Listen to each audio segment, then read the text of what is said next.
What page? 402? 402. Okay. Okay.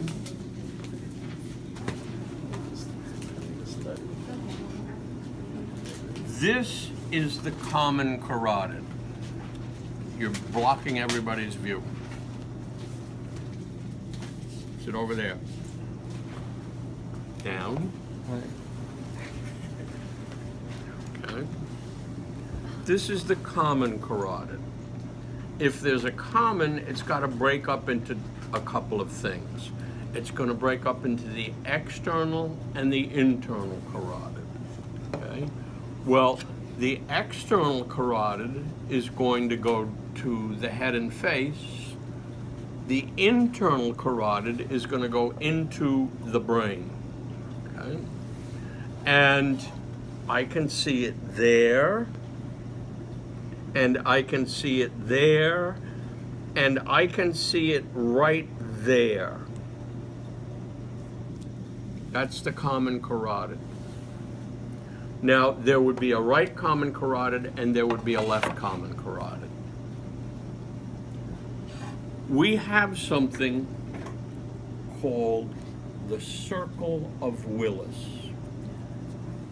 The circle of Willis.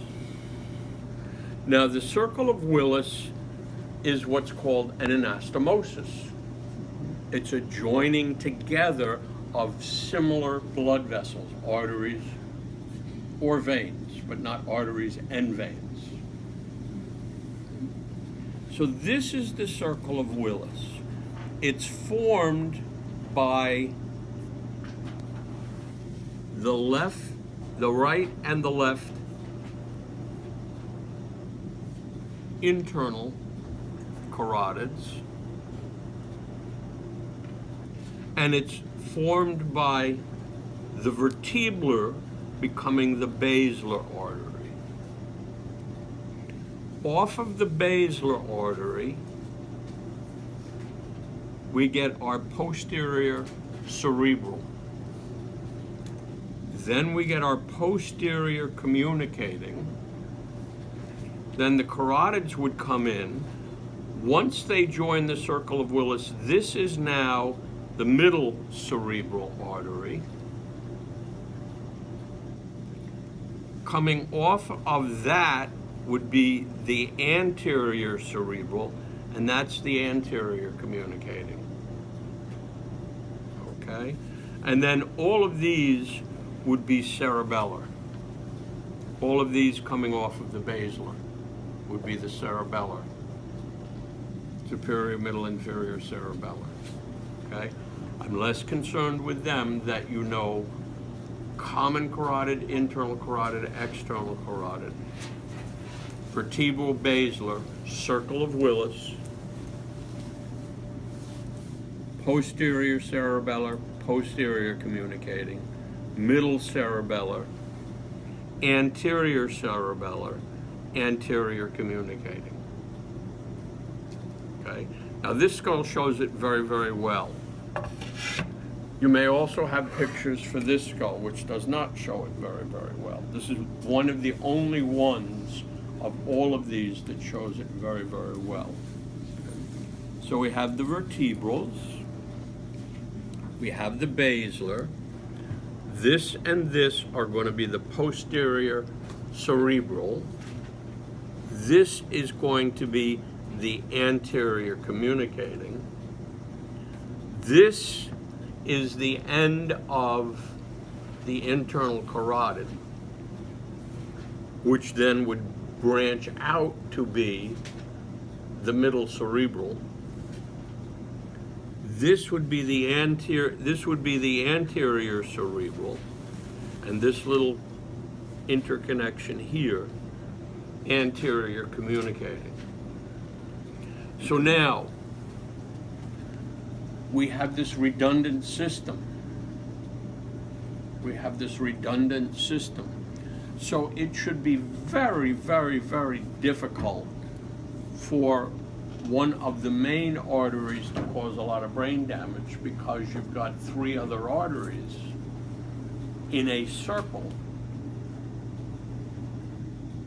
Okay. that would help that. But you can be functioning with a 90% blockage of the internal carotids.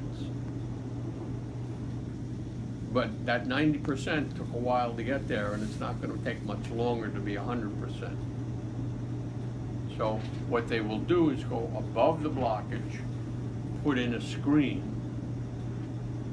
and then clean out the blockage. The screen would be there to prevent any debris from going higher and causing a stroke.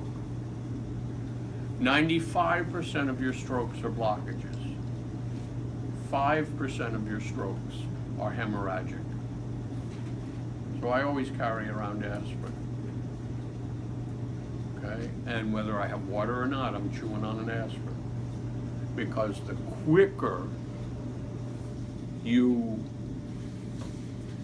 reduce the clot, the quicker you reduce the damage, the more you recover. Okay? The more you recover. There is something out there called 5 wishes. Okay? It is essentially your death wishes. You name a healthcare proxy, your best friend, or your wife or your husband, depending on if they like you or not. Okay? So my healthcare proxy is I have 2. My first one is my friend, who I have known all his life. Okay? And he has known me for all but 2 of his, because he's 2 years younger than me. And then I've named my wife. And in it I say, you can have my organs, okay? If they're in good working order, definitely. In it I say, do not resuscitate if the quality of life is going to be so reduced as to be pointless. Okay? I don't want to be somebody who's walking around on one leg, dragging the other leg, drooling, and wearing a diaper. Okay, that's not a great quality of life, right? That's not a great quality of life. So do not resuscitate. If resuscitating me is going to put me into that state, or put me into a vegetative state, even worse, don't resuscitate me. Okay? Now my wife asked me, why did you put me second? And I said, because you'd resuscitate me. Okay? She can't even put down a cat when a cat needs to be put down. It's my job. Okay, so I know her. She's not going to put me down. Okay, so she's second. And I know my friend, because my friend has the same thing in his health care. He doesn't want to, walk around with the quality of life being so horrible, but you're going to live another 10 years. What's the point? What's the point? So there's something out there called 5 wishes. You may want to look it up. You may want to look it up. Okay? And I'm old, you're young? No. What about an automobile accident? What about a car hit you as a pedestrian? Okay? So think about it. Okay? So I will definitely have this on the test. Okay? For next week? For next week? Not very.